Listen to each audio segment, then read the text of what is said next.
Hi everyone, Kim here at Olive City Homestead, and this is my permaculture homestead. I'm in Northern California, Zone 9B, and we've had enough of winter. We're ready for spring now. Although I will say I have so much enjoyed the glorious colors of this Nandina that I've got sitting in my front yard in a pot all winter long. It has given me this gorgeous color, so I highly recommend it if you've got an area where it will do well. Go ahead and give it a try because you won't be disappointed.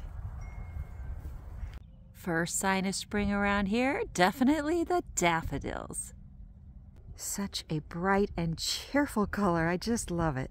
These were one of the only flowers that were planted here before I came here 10 years ago, and I'm sure glad they were. My miniature Euryops. I forget its special name, but boy, you can't forget it because it is gorgeous.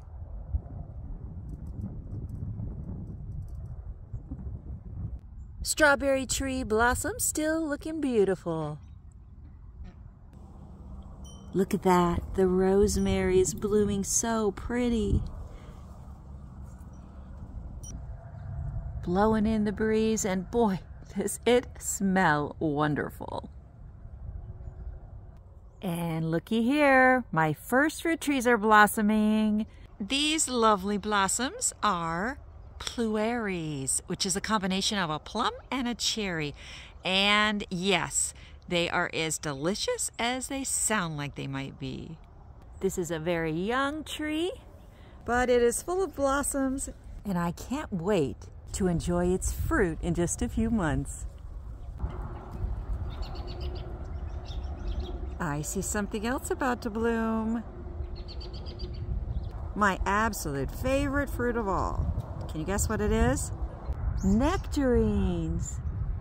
They'll be fruiting right after the plueries, plums, and pluots. Now these trees usually blossom before the plueries and pluots, but this year I think the pluots have caught up to them.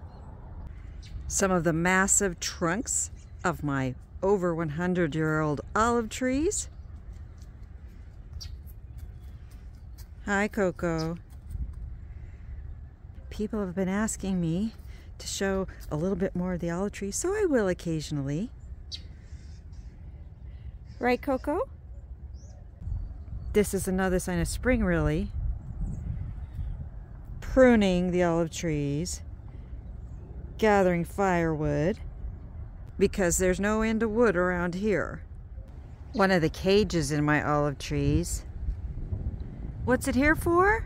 Well, the orchard had a few open spots in it when I moved here, so I went ahead and planted a few fruit and nut trees. I have some nectarines, as you saw, and in this cage I have a couple of almond trees. They are leafing out, getting ready to blossom. I have two sides to my orchard, a north and a south. I'm in the north side right now. This fence here divides the east and west part of the north side, and that's so we can have the sheep in one side or the other as we see fit. And down below the east side of my north olive orchard is my fruit and nut tree orchard. You can't see it from here because those trees are so much smaller than these huge trees. But I do have over, I think 75 or 80 or 85, something like that, fruit and nut trees scattered over my property, 2/3 of them at least being down here below this north olive orchard. Hey Toffee, you want some olive leaves? He's like, why would I want olive leaves? I love olive leaves, but you guys cut down all those branches over there, so we've kind of had a buffet, a smorgasbord of olive leaves, so yeah. That is something I almost never see. Toffee and Coco not eating olive leaves from my hand.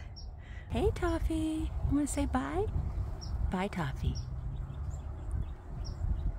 And we've got some armeria and osteospermum, some snapdragons, and some pretty little violas. All waiting to be planted soon. And to me, the very first color of spring has to be yellow. Just look at those Euryops. So bright and cheerful. I love looking out my front room and dining room windows and seeing this massive yellow. Always picks up my spirits. And the very first lavender blooms have burst forth. These are going to be everywhere soon because so many grew from volunteers 2 years ago and I transplanted them everywhere. Also starting to bloom is the loropetalum, the Chinese fringe flower. Bright colors everywhere this time of year. Look at these wonderful hellebores. These are Linton Rose Anna's Red. They're in mostly shade. They get 3 or 4 hours of sun in the morning and then it's shade the rest of the day. And they are doing super well here. Got another variety right here.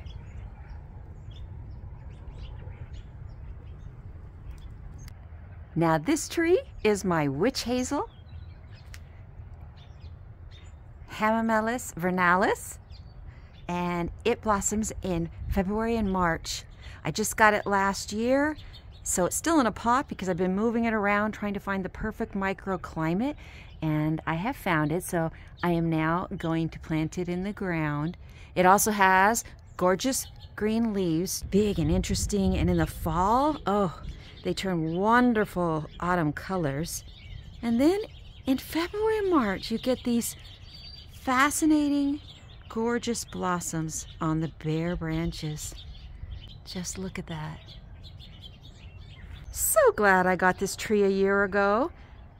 I saved my coins to get it, and boy, was it a great buy. It's very hard to propagate these from cuttings, but I'm gonna try with these suckers that are coming up from the bottom, and we'll see what happens.